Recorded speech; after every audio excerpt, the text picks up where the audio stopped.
अस्सलामुअलैकुम everyone, welcome to जोर का जोड़। मीरब ज़ीशान और राबिया शाहिद की तरफ से आपको बहुत बहुत खुशामदीद। और बहुत सारी बातें हमने की, लेकिन जब हमारे सामने चैंपियंस कप का स्क्वाड आ गया तो दिल घबराने लग गया। मतलब समझ नहीं आई थी, इतने सारे प्लेयर्स हैं और उनमें बहुत से ऐसे प्लेयर्स भी हैं जो अगर ना भी होते तो चैंपियंस कप हो जाता। भाई किसी ने मना नहीं कर देना था कि चैंपियंस कप नहीं करवाना है। और कप्तान की बात की जाए तो राबिया क्या कहेंगे कप्तानों के बारे में? कप्तानों के बारे में मीरब मैं यही सोच रही थी कि यार वही कप्तान हमें पीएसएल में देखने को मिलते हैं और वही अब हमें चैंपियंस कप में देखने को मिलेंगे। मतलब डिफरेंट क्या है इसमें? कुछ भी नहीं।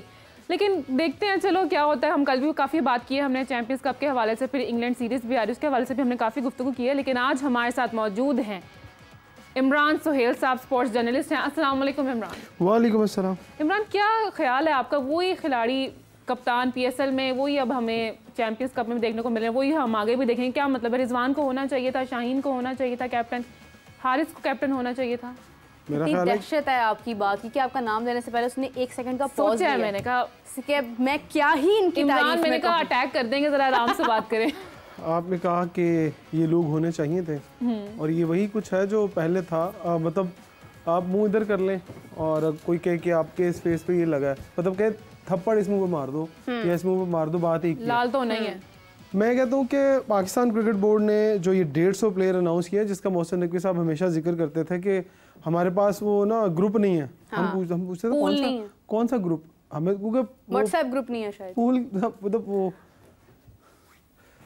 तो बहरहाल ये है कि जो एक मोहसिन नकवी साहब के पास ग्रुप है या नहीं है, प्लेयर्स का पूल है या नहीं है, बात तो ये है कि जो चैंपियंस कप के प्लेयर्स हैं वो बहुत सारे हैं और इसके बाद मुझे लगता है कि हमें हज़ारों लाखों करोड़ों प्लेयर तो मिल ही जाएंगे। लेकिन अफसोस हमें किस बात का होता है इमरान साहब के कप्तान, जैसे राबिया ने भी सवाल रेज़ किया कि कप्तान का ना होना जो है वो एक अनहोनी सी बात है। मतलब आप देखें कि ग्रुप हमारे पास नहीं है वो एक अलग मैटर, लेकिन आज हमें मौका मिल रहा है ग्रुप बनाने का, कप्तान बनाने का। मेंटोर्स को हमने रखा, मेंटोर्स भी तो कप्तान वाले ही रोल प्ले करेंगे ना, तो फिर हम कप्तान तो किसी यंगस्टर्स को बनाते, क्यों हमने रिस्क लिया? थोड़ा सा एक लाइन चेंज कर लें, ग्रुप बनाने वाली बात। अच्छा। ग्रुप नहीं, क्योंकि ग्रुप पहले ही बहुत है, उन ग्रुपों की वजह से तो हमारी टीम का बड़ा गर्क हुआ है। तो आप ये कहें पूल बना लें और अच्छी टीमें बना लें। तो अच्छी टीमें बनाने के लिए आपको अच्छे प्लेयर्स अनाउंस करने बहुत ज़रूरी थे और आपने बदकिस्मती से वही किया जिसका हमें डर था। हाँ। और लोगों को इंतज़ार था, आपको भी बहुत शिद्दत से इंतज़ार था कि किस तरह 150 लड़के सामने आए फिर हम उनके ऊपर बात करें। तो मैं आपको जेन्युइन बात बताऊं कि मैं ये सोच रहा था कि शायद पाकिस्तान क्रिकेट बोर्ड जो है वो प्लेयर अनाउंस करेगा जो वाकई मेरिट पर और लाइकिंग और डिसलाइकिंग वाला मसला नहीं है। याद होगा मैंने वकार यूनुस और मोहसिन नकवी साहब से पूछा था, सर लाइकिंग और डिसलाइकिंग होगी इस मरतबा? तो वकार यूनुस साहब ने बड़े खुले दिल से बात की थी कि मेरी ख्वाहिश है कि ये माजी का हिस्सा हो जाए, और लेकिन उनकी ख्वाहिश पूरी नहीं हुई। रोका भी था वहाँ बिल्कुल वो खामोश हो गए थे, खासतौर पर मोहसिन नकवी साहब भी खामोश हो गए थे कि अब इस पे क्या जवाब देना है। तो वही हुआ मीरब, जिसका डर था। और लाइकिंग और डिसलाइकिंग वाला मामला इतना इन्वॉल्व है इन 150 प्लेयर में से, मतलब आप अंदाजा लगाएं कि इन 150 प्लेयर को आप आपस में खिला के क्या निकालेंगे इस टूर्नामेंट से? कुछ भी नहीं निकलेगा, just waste of money, waste of time. और आप ये अंदाजा लगाएं कि आपने टैलेंट तो हमेशा से वेस्ट हुआ है आपका, और टैलेंट प्रायोरिटी रही नहीं। आपने मेरा ख्याल 16-17 दिन क्रिकेट होनी है, 16-17 दिन आपने पूरा क्रिकेट बोर्ड वहां पर अभी से बिठा दिया जाके कि जाएं देखें, रंग रोगन होने वाले हैं, और उस स्टेडियम में कराया जिस स्टेडियम के ऊपर अभी बहुत काम हो रहा है। अगर आपकी कोई टीम अगर फैसलाबाद में हो तो उन्हें जरा स्टेडियम भेजें कि स्टेडियम के क्या हालात हैं।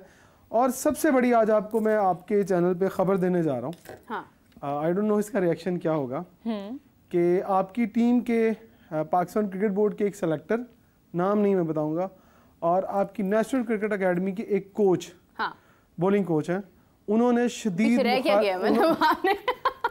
शदीद मुखालफत कर दी है इस टूर्नामेंट की।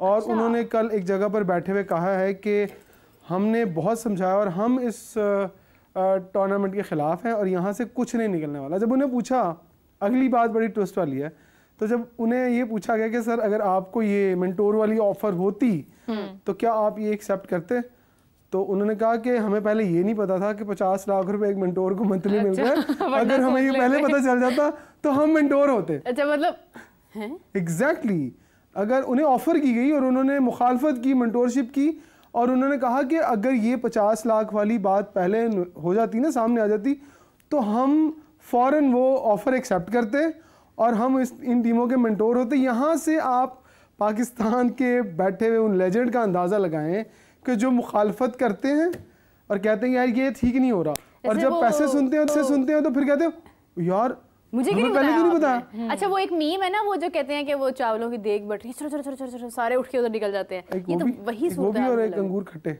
अंगूर हाथ नहीं पहुंचा ना तो अंगूर खट्टे हैं। तो अच्छा इमरान, कितने फीसद प्लेयर्स इसमें ऐसे हैं इस दफ़ा जो कि सिफारिशी हैं, जिस पर कि मोहसिन नकवी साहब जब चेयरमैन बने थे उन्होंने एक बहुत लंबी प्रेस रिलीज जारी की थी कि सिफारिशी कल्चर को एक्सेप्ट नहीं किया जाएगा, सियासी इन्वॉल्वमेंट नहीं होगी किसी भी किस्म की।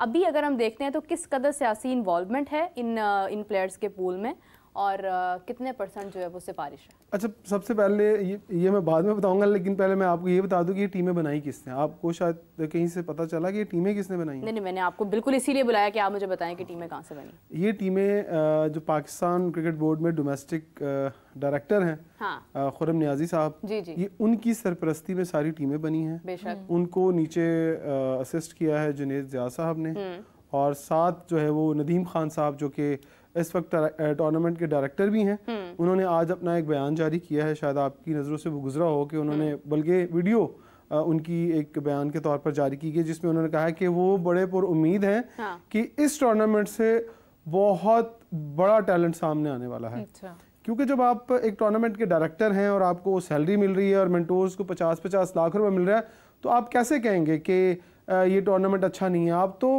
बुरे को भी अच्छा कहेंगे। और मुझे जो सियासी बात वाली जो आपने की उस तरफ आ जाता हूँ। शब्बीर साहब जो कि हमारे साबिक टेस्ट क्रिकेटर हैं, उन्होंने जो रिज़ाइन किया है पाकिस्तान क्रिकेट बोर्ड से, अलहदगी इख्तियार की है अपने जो रीजन और डिस्ट्रिक्ट की जानिब से, उन्होंने सिर्फ यही इल्ज़ाम लगाया है कि पाकिस्तान क्रिकेट बोर्ड सियासी लोगों की मुदाखलत जो है वो खुले आम कर रहा है और कुछ प्लेयर्स को ज़बरदस्ती टीम में डालने का कहा गया है।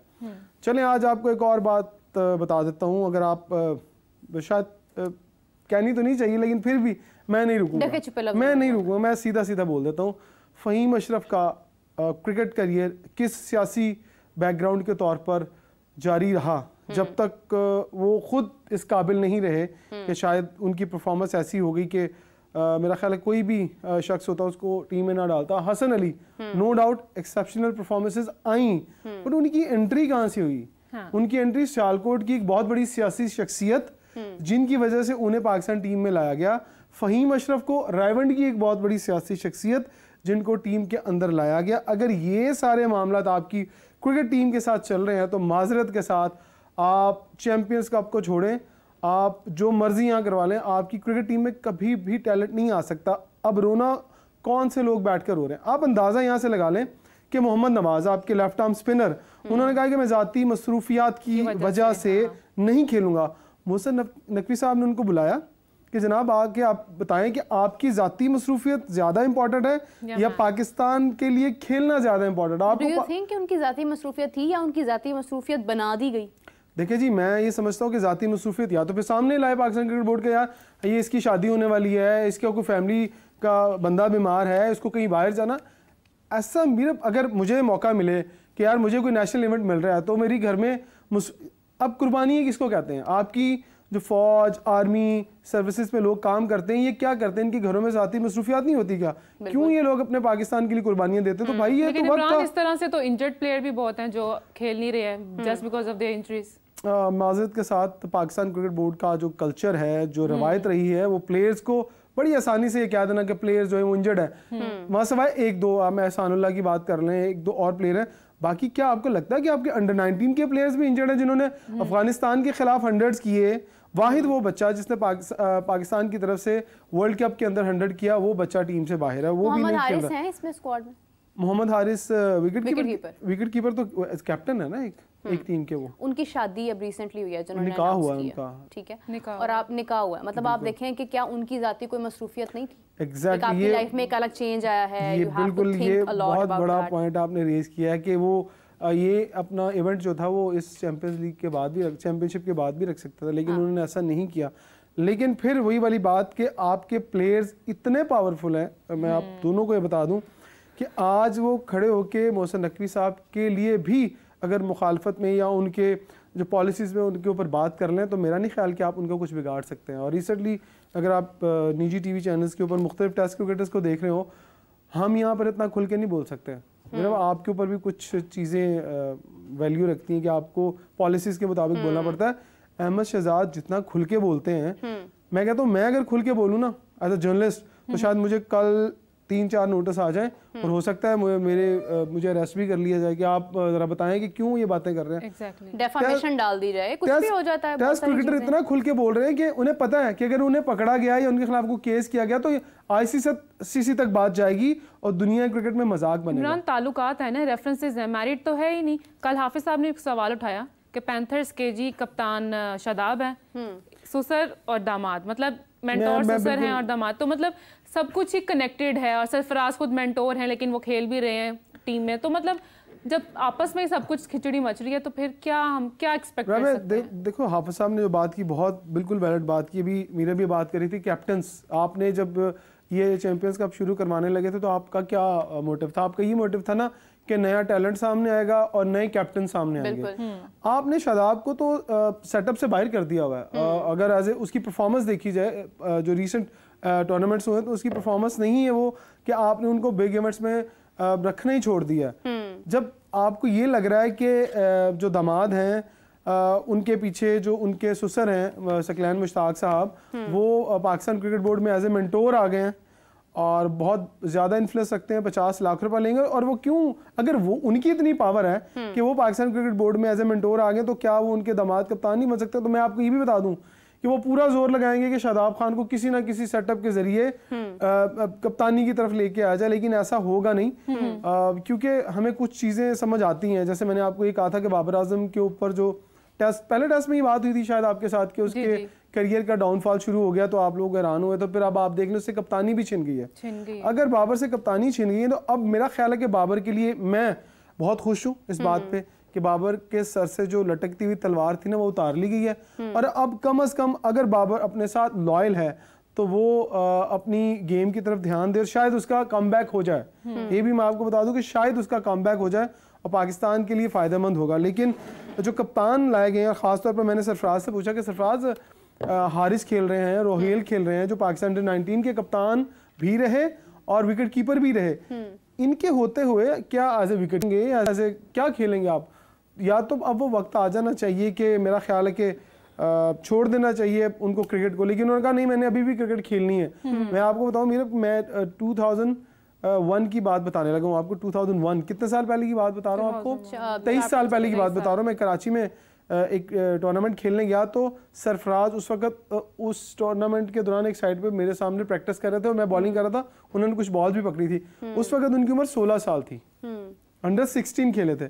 तो आप उनकी एज का जरा अंदाजा लगा लें कि उनकी एज कितनी है। तो आप अगर चैंपियंस कप से पाकिस्तान का फ्यूचर लाना चाहते हो तो माजरत के साथ आप पैसा भी ज़ाया कर रहे हैं, लोगों की ख्वाहिशों के साथ खेल रहे हैं और वो हॉकी वाला हाल शुरू हो चुका है। डिक्लाइन इतना पाकिस्तान क्रिकेट के अंदर आ गया कि आप जो मर्जी कर लें आपकी क्रिकेट सीधी होने वाली नहीं है जब तक आप वाकई जिन्होंने परफॉर्म किया अंडर 19 के अंदर, डिस्ट्रिक्ट्स के अंदर, उन लोगों को खिलाया जाए। और सबसे बड़ा सवाल मुझे ये बताएं कि आपको याद है कि पाकिस्तान क्रिकेट बोर्ड ने क्लब लीग करवाई थी कि क्लब लीग में जो बच्चे परफॉर्म करेंगे उनकी परफॉर्मेंस को कंसीडर किया जाएगा और उनको खिलाया जाएगा। वो बच्चे कहाँ हैं? वो बच्चे भी कहीं नजर नहीं आ रहे। और फिर उमर अकमल, अहमद शहजाद, नवाज, फिर और 2-3 सीनियर प्लेयर हैं जिनको अगर मैं एज कैटेगरी की बात कर लूँ। अच्छा, एज कैटेगरी के अलावा आप देखें कि इमरान नज़ीर की अगर हम बात करें, मतलब एक आपके पास टैलेंट था, आपके पास तो कई ऐसे टैलेंट थे जिनको आपने हाथों से अपने जो है वो एक तरफ कर दिया। तो ये बहुत आसान होता है कि आप टीम से किसी को निकाल दें और टैलेंट किल कर दें। ये सबसे पिछले साल आपको पता है पाकिस्तान क्रिकेट बोर्ड की पॉलिसी क्या थी कि 30 साल से ऊपर वाला लड़का नहीं खिलाना। ये लास्ट ईयर की पॉलिसी थी। अहमद को तो सबसे पहले बाहर करना चाहिए, शोएब मलिक तो अब वाली पॉलिसी में लिखा है ना, उन्होंने कहा 35 साल की एज तक जो है वो खिला सकते हैं, लेकिन फिर भी 35 साल से ऊपर वाले भी खेल रहे हैं। तो मेरे अगर 35 साल और 40 साल वाले लोग खिलाने हैं तो खेले हैं T20 में, बिल्कुल इमाद खेले, I am not sure about his age but अच्छा, अगर आपने फर्ज करें टूर्नामेंट की वैल्यू बनानी है, अगर आप समझते कि टूर्नामेंट की वैल्यू बने तो फिर आप आमिर को भी खिलाएं, फिर आप सबको खिलाएं। अच्छा नहीं, मतलब आप मुझे ये बताएं कि दिलीप ट्रॉफी में बहुत ज़्यादा फॉलो तो नहीं कर रही उसको ऑनेस्टली स्पीकिंग, लेकिन ये है कि क्या उसके अंदर आपको MS धोनी या रोहित शर्मा या विराट कोहली नज़र आ रहे हैं? चैंपियंस कप की जो दिलीप ट्रॉफी जो इंडिया में हो रही है, और आई एम नॉट श्योर, मैं पूछ रही हूँ इन्फॉर्मेशन के लिए कि मतलब आप देखें कि एक टूर्नामेंट है, उसमें ऋषभ पंत भी हैं, उसमें शुभमन गिल भी हैं, उसमें शिवम दुबे भी हैं, लेकिन वो मकसद क्या है कि एक चीज़ है एक टैलेंट को प्रोड्यूस करना। मतलब वो प्लेयर्स वो हैं जो इंटरनेशनल खेले हैं, बट वो स्टिल और ज़्यादा खेल रहे हैं, मतलब they are doing something. India और नए लोग हैं, नया कप्तान है, मतलब आप देखिए कि नए कप्तान है। आई एम नॉट श्योर, मैंने ऑनेस्टली इसको सारा गो थ्रू किया नहीं है, बल्कि मैं चाहूँगी कि आप लोग कमेंट्स में मुझे ये बात का जवाब दें कि या इंडिया में जब डोमेस्टिक होती है तो उसमें जो आपके सीनियर प्लेयर्स होते हैं उनकी इन्वॉल्वमेंट किस हद तक होती है? क्या आपका मोटिव उनको ही आगे बढ़ाना होता है या आपका मोटिव ये होता है कि आप नए प्लेयर्स जो है वो लेकर आएँ? इसी तरह से अगर आप दूसरे मुल्कों में देखते हैं, आप ऑस्ट्रेलिया में या इंग्लैंड में देखते हैं या न्यूजीलैंड में देखते हैं, तो हर एक टूर्नामेंट की एक डिफरेंट टीम होती है। T20 की अलग है, मतलब एक डिफरेंट है, टेस्ट का अलग है। अगर आपका मेयार, आपके मेयार के मुताबिक अगर एक टीम है उसके साथ एक अलग पूल होगा प्लेयर्स का। अगर उससे नीचे कोई टीम है, फॉर एग्जांपल अगर ऑस्ट्रेलिया और जिम्बाब्वे का मैच है, तो उसके लिए एक अलग उनके पास एक टीम है ना। देखिए इंडिया का ना एक जो डोमेस्टिक स्ट्रक्चर है वो मुझे इसलिए पसंद है कि उनके जो सीनियर प्लेयर है ना, जिस तरह आपने धोनी की बात की, विराट कोहली की बात की, ये लोग अपने जूनियर्स की कैप्टनसी के अंडर खेलते हैं। अंडर खेलते हैं। उनके अंडर खेलने से क्या फायदा होता है कि उनके जो जूनियर्स होते हैं उन्हें कॉन्फिडेंस आता है कि यार उनके साथ लेजेंड खेल रहा है और एक यंग कप्तान 18-20 साल का या 25 साल का भी खेल रहा है, वो उनसे सीखता है। लेकिन यहाँ पर अगर आप माजरत के साथ अगर सीनियर्स के साथ एक जूनियर को कप्तान बना देंगे ना, तो वो इंसल्ट फील कर रहा होता है। मतलब बाबर आजम के अगर जूनियर किसी को कप्तान बना देंगे, वो यार है मेरे ऊपर कप्तान बन गया। बाबर आजम तो शान मसूद को भी कप्तान एक्सेप्ट नहीं करते रहे हैं टेस्ट में, आप देखें। मैं वही बताने लगा हूँ ना कि अब बाबर आजम को और शान मसूद को साइड पे करने का मकसद क्या है। एक आपको और इनसाइड स्टोरी बता दूं कि पाकिस्तान क्रिकेट बोर्ड को बाबर की ईगो से बड़ा प्रॉब्लम अब हुआ है। तो बाबर की ईगो के बारे में तो हम बहुत ही सुन रहे हैं कि बाबर को ईगो इश्यूज हैं। अब पर्सनली चेयरमैन ने इस बात को पॉइंट आउट किया है और उन्होंने कहा है कि इसको देखो, इसको पूछो इसका मसला क्या है, और फिर उसको कैप्टनसी से नीचे लाया गया। और इसीलिए अब जो आप सोच रहे हैं ना कि बाबर 3 फॉर्मेट के कप्तान होंगे, बहुत सारे लोग बात कर रहे हैं, मैं आपको बता दूं कि रिजवान 3 फॉर्मेट के कप्तान नहीं होंगे। रिजवान जो है 2 फॉर्मेट से कप्तान होंगे और एक कप्तान आपको साउथ शकील या हारिस की सूरत में नजर आएगा। या तो वो वनडे के अंदर होगा या T20 के अंदर होगा, इन दोनों में से होगा। लेकिन रिजवान तीनों फॉर्मेट में कप्तान बन भी नहीं सकता ना, उसका फिटनेस और उसकी कुछ ऐसी चीजें हैं जो I think so Pakistan cricket board के लोग डिस्कस करते हैं कि वो जो ग्रुपिंग है ना, गो के वो सामने सुलह करने में बहुत आगे आते हैं, लेकिन ग्रुपिंग में कहीं ना कहीं रिजवान भी इन्वॉल्व है। अब देखिए अच्छी चीजें होती हैं जो बुरी चीजें छुपा देती हैं। रिजवान की जो परफॉर्मेंस है वो आपको उसका दूसरा चेहरा नहीं दिखा रही है। हाँ, आप ये सब कह रहे हैं कि हाँ रिजवान को खिलाते जाओ, ये परफॉर्म कर रहा है, इसको कप्तान भी बना दो, ये बड़ा अच्छा है और शायद नेचर वाइज भी बड़ा अच्छा लोगों को लेके चलेगा साथ। लेकिन ये बहुत बड़ी गलती होगी अगर तीनों फॉर्मेट में, मैं तो कहता हूँ रिजवान को 2 फॉर्मेट में भी नहीं, सिर्फ एक फॉर्मेट में कप्तान बनाना चाहिए। और अगर आपको यंग कप्तान व्हाइट बॉल में बनाने हैं तो फिर आपको यंग लोगों को लेके आना है। टेस्ट में रिजवान को कैप्टन होना चाहिए, ओनली टेस्ट में उसको कप्तान बनाए, क्योंकि वो थोड़ा तहम्मुल मिजाज गेम है और लंबा लेके जाने वाला गेम है, उसके अंदर वो थोड़ा खेल सकते हैं। लेकिन अगर आप शॉर्ट फॉर्मेट में बात करें तो आपको यंग लड़के लाने पड़ेंगे। अगर नहीं लेके आएंगे ना तो फिर आप सोच लें कि आपको क्रिकेट। लेकिन इमरान फिर यहाँ पर ऐसे हिपोक्रेसी का क्या फायदा? अंदर के ताल्लुकात ठीक नहीं है। मतलब हम 4-5 नाम जो हम हर रोज तकरीबन सुनते हैं, शाहीन हो गए, बाबर हो गए, रिजवान हो गए, शान मसूद हो गया। अब शान मसूद टेस्ट के बाद उन्होंने जी क्लैरिफिकेशंस दी हैं प्रेस कॉन्फ्रेंस में कि नहीं ऐसा कोई मामला नहीं है, शाहीन आफरीदी के साथ मेरा कोई मसला नहीं हुआ, वो तो प्यार है हमारा। तो मतलब जब आवाम तक चीज़ें चली जाती हैं फिर बाद में हम क्लैरिफाई करने क्यों आते हैं? वो तो फिर एक नेगेटिव पॉइंट चला जाता है कि इन्होंने किया अब हम क्लियर करें, इसका मतलब ऐसा ही है। बस राबिया परफॉर्मेंस है ना, अगर आप परफॉर्मेंस दे रहे हो तो यही चीजें लोग कहें अरे भाई कोई बात नहीं, वो परफॉर्म कर रहे हैं, परफॉर्म तो कर रहे हैं ना एटलीस्ट, लेकिन हम तो कुछ भी नहीं कर रहे हैं। अच्छा, मेरा ख्याल है कि पाकिस्तान क्रिकेट बोर्ड तनकीद को साइड पे करे। जैसे आप कह रही है कि लोग कहते हैं और टेस्ट क्रिकेटर्स बोलना शुरू होते हैं, जर्नलिस्ट बोलना शुरू हो जाते हैं कि जी इस बंदे की ये परफॉर्मेंस नहीं है, इसको क्यों लाया जा रहा है। और फिर होता क्या है, उसके अगेंस्ट कोई नया लड़का नहीं आता, उसके अगेंस्ट वही लोग आते हैं जिन लोगों को आपने इग्नोर किया होता है। अब मतलब मिसाल के तौर पर मैं पॉलिटिकली आपको एक बात बता देता हूँ। एक दौर था अगर नून लीग नहीं है तो पीपल्स पार्टी है, पीपल्स पार्टी नहीं है तो नून लीग है। मतलब आपके पास कोई नई ऑप्शन नहीं है। आपके पास नई ऑप्शन अगर है तो फिर नई ऑप्शन के ऊपर काम करें। अगर मेरे बस में हो तो मैं साउथ शकील को स्ट्रेट अवे कप्तान बना दूं। मैं कहूँगा यार तुम कप्तान हो 1 साल के लिए, तुम सीरीज हारो चाहे जीतो, हम तुम्हें नहीं उतारेंगे। तो देखिएगा आपके पास रिजल्ट्स आने शुरू हो जाएंगे। अगर आप सीरीज टू सीरीज कप्तान बनाएंगे ना, माजी में आप देख लें, रिकॉर्ड उठा के देख लें, सीरीज टू सीरीज कैप्टन नहीं बनते थे, ईयर्स के लिए सिलेक्ट किए जाते थे कि जी आज बाबर आजम को 2 साल के लिए कप्तान बना दिया गया है। अब शॉर्ट फॉर्मेट के तौर पर अगर आप कप्तान बनाएंगे ना तो कप्तान के ऊपर भी प्रेशर होगा, और पीछे जो लड़के हैं ना, पॉलिटिक्स सबसे बड़ी क्यों होती है। जब आप ये अनाउंस करते हैं ना कि रिजवान को हमने टेस्ट सीरीज के लिए कप्तान बना दिया इंग्लैंड के अगेंस्ट, फिर हम जब अगली सीरीज आएगी तो फिर ये सोचेंगे कि हाँ यार अगली सीरीज में हमने इसको कप्तान कंटिन्यू करना है या नहीं करना। तो जो पीछे उसके मुखालिफ ग्रुप होता है ना, तो फिर वो परफॉर्मेंस टीम के अंदर ऐसी देता है कि सारी की सारी परफॉर्मेंस आप सुन लें, आपका प्लेयर के बारे में बात कर रहे हैं, आप तो डिस्कस ही कप्तान के बारे में कर रहे हैं कि शान मसूद की कैप्टनसी जो थी वो फारिग थी, इसको साइड पे करो, एक और कैप्टन ले आओ। अच्छा, वो अगर बाबर या रिजवान कप्तान बनते हैं और शान मसूद टीम में खेल रहे होते हैं, अगर शान मसूद नहीं परफॉर्म करते रिजवान के कैप्टनसी के अंदर, या वो ग्रुप परफॉर्म नहीं करता जिन्होंने अब परफॉर्म नहीं किया शान मसूद की कैप्टनसी के अंदर, तो बात तो वहीं खड़ी है। आप ग्रुप से हटके क्यों नहीं बनाते? आप वाला सवाल बिल्कुल वैलिड है कि आप ये रिजवान, शहीन, बाबर इनको साइड पे करें और आप नए लड़कों को लेके आए और उन्हें बता दें कि भाईजान ये हमने आज 19 साल का या 20 साल का नया लड़का इसको कप्तान बनाया है, आपको जितनी भी क्रिकेट 2 साल खेलनी है ना, इसके अंडर खेलनी है तो खेले, नहीं खेलनी तो ना खेले। क्या कप्तान बन के अकड़ आ जाती है आप में? मेरा ख्याल है कप्तान का जो नहीं, वो आपको एक टेक्निकल पॉइंट बताता हूँ कि जो 11 साइड आपने सेलेक्ट करनी है ना, 15 आपको टीम ने बना के दे दिए सेलेक्टर्स ने, जब आपने 11 खिलाने हैं ना तो 11 कप्तान नहीं खिलाना है। अच्छा, तो वो 11 वो साइन जो होते हैं ना नीचे जब आप टॉस करने जाते हैं तो एक पेज होता है कप्तानों के हाथ में, उसके नीचे जो साइन होते हैं ना आईसीसी रूल्स के मुताबिक वो कैप्टन के साइन होते हैं, उसके नीचे किसी और के साइन नहीं होते। नहीं, वैसे भी दुनिया में मतलब अगर आप देखें, अगर आप पोस्टर्स देखें जो लगते हैं तो वो कप्तानों के लगते हैं, एक कप्तान वो, एक कप्तान ये, और दरमियान में ट्रॉफी है। लेकिन मैं एक बात इसके अंदर ऐड करना चाहती हूँ कि मैंने बहुत लोगों से ये सवाल किया और मुझे अभी तक इसका वैलिड आंसर नहीं मिला ऑनेस्टली। कप्तान बनाने का मेरिट क्या है? मतलब अगर हम देखें दुनिया में जिस तरह से होता है, इवन यूएसए को आप देख लें, उन्होंने अपनी टीम बनाई है, कप्तानी का मेरिट क्या होता है कि यार ये जो बंदा है ये डिसीजंस में बहुत स्ट्रांग है, आउट है या नहीं है इसको दूर खड़े होकर भी पता चल जाता है कि हाँ यार ये बॉल आउट है, मुझे यहाँ पर इसको लगाना है। मतलब एक क्रिकेट सेंस, एक क्रिकेट लिटरेट जिसको हम बोलते हैं, कप्तान वो होता है। अच्छा, कप्तान बनाने का क्राइटेरिया क्या होता है? आज आपको ये भी कंफ्यूजन क्लियर कर देता हूँ।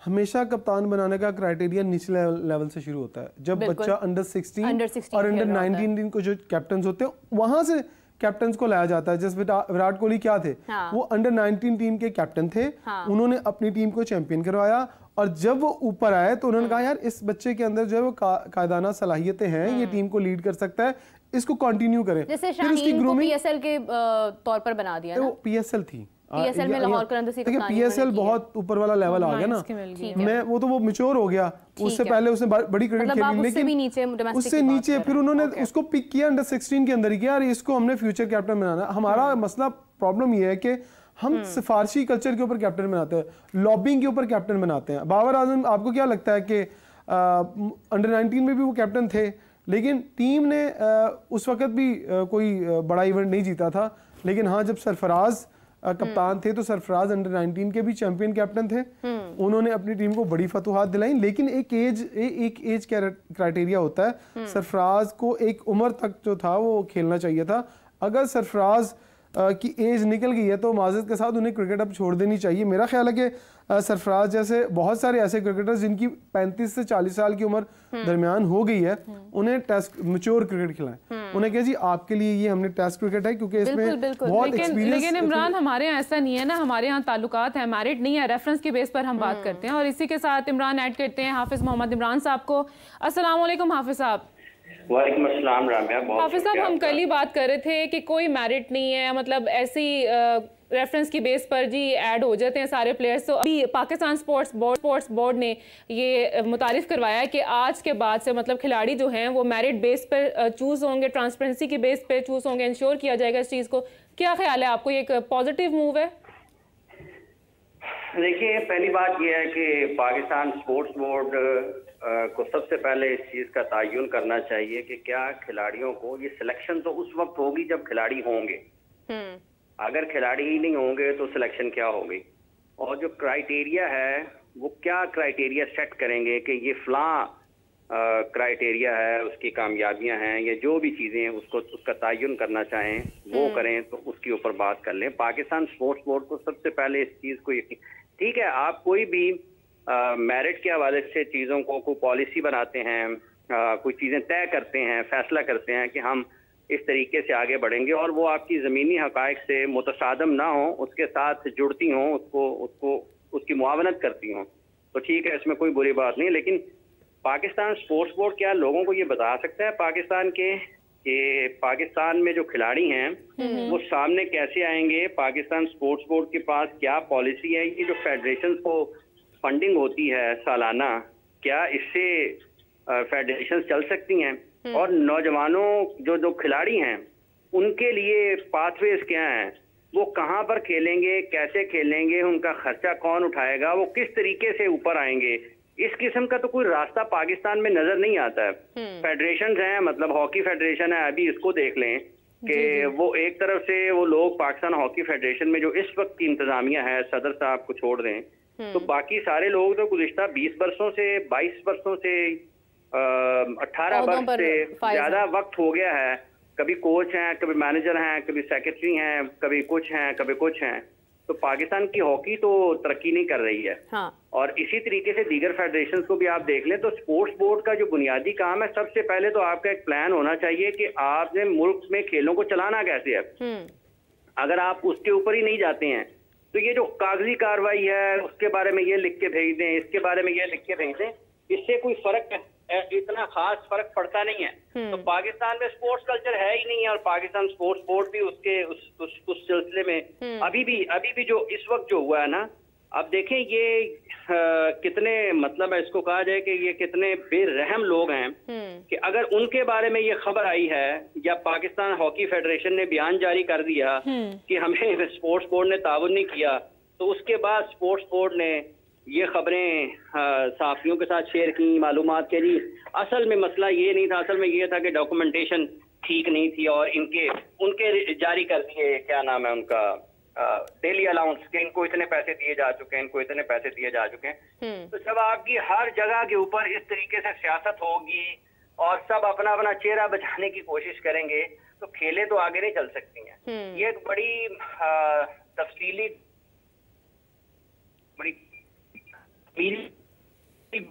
जरूरत है जो स्पोर्ट्स बोर्ड हो। हाफिज साहब आपकी आवाज ड्रॉप हो रही है। जी आवाज आ रही है? जी मैं एक अर्ज कर रहा हूँ कि पाकिस्तान में खेलों के बारे में जो हिकमत अमली हुकूमतों की है, वफाकी और सूबाई हुकूमतों की, वो ऐसी नहीं है कि जिससे आप ये कह सकें कि खेलें तरक्की कर सकती हैं इस हिकमत अमली के साथ पाकिस्तान में, या खिलाड़ी जो हैं उनकी फलाह बहबूद के लिए काम हो सकता है, किसी को परवाह ही नहीं है।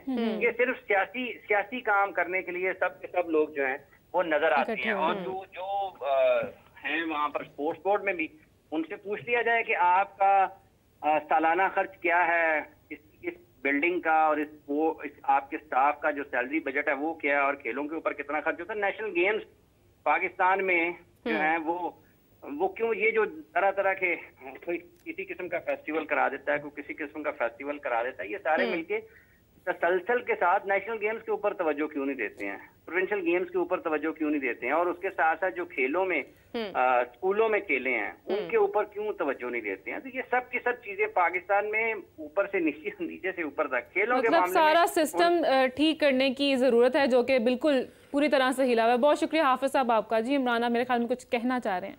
हाफिज साहब बिल्कुल ठीक कह रहे थे, लेकिन जो आपने सवाल किया ना, इसमें एक चीज़ बड़ी इंपॉर्टेंट ऐड होने वाली है कि क्या पाकिस्तान स्पोर्ट्स बोर्ड के अंडर जो गेम्स आती है, क्रिकेट आती है उनके अंडर? नहीं आती। फुटबॉल आती है? नहीं आती। तो वो एक किनको सुना रहे हैं? इंपॉर्टेंट चीज़ है ना, आपके मुल्क में सबसे ज़्यादा क्रिकेट खेली जाती है। अगर क्रिकेट की खेल के अंदर मेरिट की धज्जियाँ उड़ाई जाती हैं और लाइकिंग और डिसलाइकिंग आपके सामने नज़र आ रही है, तो पाकिस्तान क्रिकेट बोर्ड के पास क्या कोई ऐसा इख्तियार है कि वो पाकिस्तान क्रिकेट बोर्ड को आके रोके? पाकिस्तान स्पोर्ट्स बोर्ड क्या कर सकता है? वो कुछ भी नहीं कर सकता। महज वही वाली बात है, पाकिस्तान क्रिकेट बोर्ड के अंदर तो फिर सियासी चीज़ें चल रही हैं, और जो स्पोर्ट्स बोर्ड पाकिस्तान है वो किस तरह से आके पाकिस्तान क्रिकेट बोर्ड को रोकेगा, पीसीबी को रोकेगा? उनके पास तो ये पावर्स ही नहीं है ना। पाकिस्तान स्पोर्ट्स बोर्ड से पीसीबी 1 रुपया लेता है। अगर फ़र्ज़ करें पाकिस्तान क्रिकेट बोर्ड को रोक देती है स्पोर्ट्स बोर्ड पाकिस्तान के, जी आपने फ़र्ज़ कर लें जी बाबर आजम को टीम से क्यों निकाला है, तो पीसीबी पूछेगा तुम हमें लगते हो, तुम हमें पैसे देते हो, हम तो आते हैं आईसीसी के अंडर है ना, वो उस तरह से डिसीजंस ले नहीं सकते। ऐसे फीफा है, अगर फर्ज करें पीएफएफ अगर किसी फुटबॉलर को निकाल देती है, रख लेती है, तो पाकिस्तान स्पोर्ट्स बोर्ड क्या आपके पीएफएफ को जाके कहेगी कि आपने इस बंदे को कप्तान क्यों बनाया, ये तो मेरिट से हटकर है? वो कहेगा आप हमें पैसे देते हैं। तो आप लिमिटेड बात करें, आप फिर ये बात क्लियर भी करें ना कि आप ये बात किसको सुना रहे हैं। ये बहुत जरूरी है कि पाकिस्तान स्पोर्ट्स बोर्ड अगर किसी कोई मैसेज भेज रहा है किसी को पाकिस्तान स्पोर्ट्स बोर्ड के थ्रू, तो ये वो बताए कि किस किस को भेज रहा है। आपका इख्तियार तो सिर्फ सूबों की हद तक है कि आप पंजाब स्पोर्ट्स बोर्ड को कह दें, आप बलूचिस्तान स्पोर्ट्स बोर्ड को कह दें, इन सूबों को कह सकते हैं, इसके अलावा आपके पास तो ये इख्तियार भी नहीं है। और पाकिस्तान स्पोर्ट्स बोर्ड कितने पैसे देता है स्ट्रक्चर के ऊपर लगाने के लिए, जो आफिस साहब बात कर रहे थे, क्या आपको पता है कि आपके प्लेयर्स जो हैं, जिस तरह अरशद नदीम की वो बात कर रहे हैं कि अरशद नदीम ने अगर ओलंपिक से अंदर गोल्ड मेडल हासिल किया तो वो किस तरह से किया भाई? पाकिस्तान स्पोर्ट्स बोर्ड ने एक लिस्ट जारी की थी जिसके अंदर कहा जी हमने इतने करोड़ रुपए इसके ऊपर लगाया। तो अगर आपने अरशद नदीम के ऊपर इतने करोड़ लगाया तो बता दें फिर बाकी जो लोग आपके आगे ओलंपियन बनने जा रहे हैं उनके ऊपर कितने करोड़ लगाया है, वो भी तो बता देना। लेकिन माजत के साथ आप जब पैसे देते हैं ना, ये कल्चर है, जब आपने ग्रांट देनी है ना किसी भी सूबे को, उस सूबे के जो डायरेक्टर हैं उन्हें कहना है कि भाईजान इतनी ग्रांट आपके पास आ रही है तो इतना हिस्सा साढ़ा है, तो वो हिस्सा वहां तक भी पहुंचता है। तो माजत के साथ आप ये बयानात की हद तक जारी इसलिए करते हैं यार, जो अभी पाकिस्तान स्पोर्ट्स बोर्ड का जो डायरेक्टर होगा या उनका मेन बंदा होगा उसको थोड़ी सी वैल्यू मिल जाएगी। जैसे आज आपने सवाल कर लिया कि यार ये मुख्तलिफ जगहों पर डिस्कस हो रहा है कि मेरिट के ऊपर तमाम प्लेयर्स को सेलेक्ट किया जाए। ये बात ये भी तो जाहिर कर रहा है ना कि पहले नहीं हो रहा था मेरिट पे, अब होगा। वो इसलिए कह रहे हैं कि यार अगर होगा तो हमें बता देना किस तरह से होगा, फिर हमें भी पता चल जाए। अच्छा इमरान, क्योंकि हमारे पास वक्त कम है, we have to end the show, लेकिन उससे पहले मैं एक और चीज़ आपके साथ डिस्कस करना चाहूँगी कि चैंपियंस ट्रॉफी की जिस तरह से एक शोर रहना है जब तक हो नहीं जानी है, और कहा यह जा रहा था कि प्रॉबेबली नेक्स्ट मंथ तक के अंदर मीटिंग्स होंगी और बीसीसीआई और आईसीसी डिसाइड करेंगे कि उन्होंने इंडिया को पाकिस्तान भेजना या नहीं भेजना। मीनवाइल जो इंडियन गवर्नमेंट की तरफ से जिस तरह के पैगाम आ रहे हैं, जिसमें अमित शाह का पैगाम भी आया, जिसके अंदर जयशंकर का भी पैगाम आया, उन सब ने कहा कि जो भी पॉलिटिकल सिनेरियोज हैं, स्पेशली मतलब जयशंकर ने तो कहा कि पास्ट में था ये इस्लाम दुआ ट्रेड सब कुछ, ये तो पुरानी बात हो गई है ना, अब तो मतलब खत्म, आउट ऑफ मतलब कोर्स हो गया अब ये सारा कुछ। लेकिन अमित शाह ने कहा है कि भाई जब तक ये लड़ाई झगड़े फसादात होंगे तब तक हाथ नहीं मिलेंगे आपस में। मतलब वो क्लियरली एक बात कर रहे हैं कि पाकिस्तान के अंदर उन्होंने इंडिया को नहीं भेजना। और मुझे एक साइन ये लग रहा है कि जब 2026 में वर्ल्ड कप होगा तो प्रॉब्लली वो पाकिस्तान को भी शायद ना आने दें।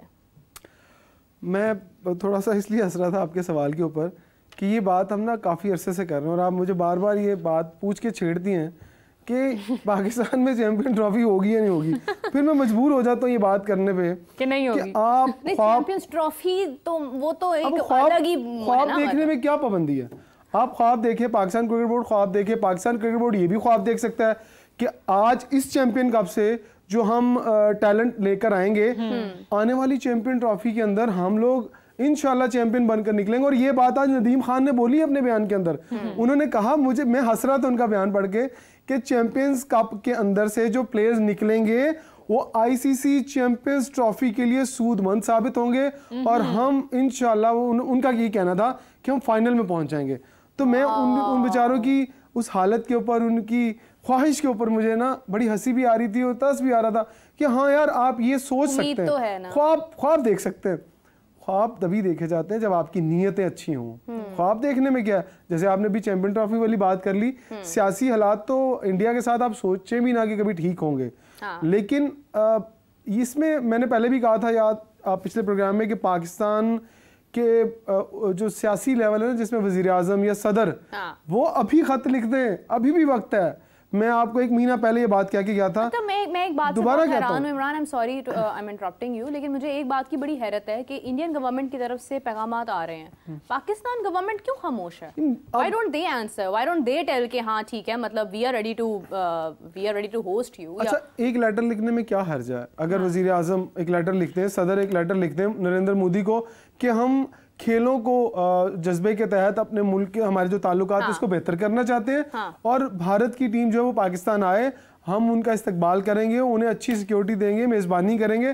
तो जवाब का तो इंतजार होना चाहिए। नहीं, एक और पत्ता क्यों नहीं फेंकते? जवाब नफी में आना है, नफी में है, लेकिन दुनिया में आपका मैसेज तो जाए। अच्छा, जब इंडिया इनकार कर दे, वो कहेगी हमें हुकूमत ने इजाजत नहीं दी, और तब आप लेटर लिखें, तो तब तो बहुत देर हो चुकी होगी। हाथ बढ़ाएं ना, आप क्यों नहीं हाथ बढ़ाते?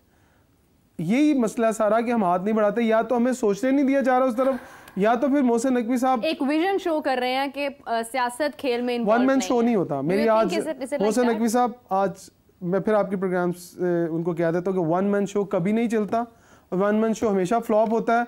आप पिछली 2 सीरीज में वन मैन शो के तौर पर फ्लॉप हुए हैं, तो मेरा ख्याल है कि वन मैन शो ख़त्म करें और अपने जो तजर्बात हैं उसको पाकिस्तान की टीम को उसकी भेंट ना चढ़ाएं, और आप बुला लें साबिक क्रिकेटर्स को। मैंने आपको शायद एक रेफरेंस भी भेजा था कि जब पाकिस्तान का स्पिन बॉलिंग अटैक इंग्लैंड के खिलाफ जिस तरह से हमने 148 नहीं करने दिया, अगर आज उसके कोच कौन थे, से लेकर आए वो सईद उसके कोच कौन थे, मोहसिन हसन खान। मोटिवेशन भी तो होती है ना, आपके कोच कौन है गोरे, वो क्या आपके प्लेयर्स को आगे मोटिवेट कर सकते हैं? कभी भी नहीं कर सकते। लेना पड़ेगा डेफिनेटली, वो मोटिवेट कर सकते हैं यार, $25,000 से $30,000 मेरी तनख्वाह कर दें। बेरो लक नेक्स्ट टाइम बोलकर उन्होंने वापस चले जाना। देखिए स्टेप तो हमें लेना पड़ेगा ना ऑब्वियसली मेरा, क्योंकि चैंपियंस ट्रॉफी है, बड़ा टूर्नामेंट है, हमारी अपने होम ग्राउंड पे होगा। अगर हम ही आगे नहीं आएंगे तो फिर क्या, हम ख्वाब भी ना देखें। हम हजारों ख्वाहिशें ऐसी कि हर ख्वाहिश पे दम निकले। 3-4 प्रोग्राम फैसलाबाद जाके देखिए, 3-4 प्रोग्राम आप फैसलाबाद से करें, आप भी अपना हिस्सा डालें इसके अंदर।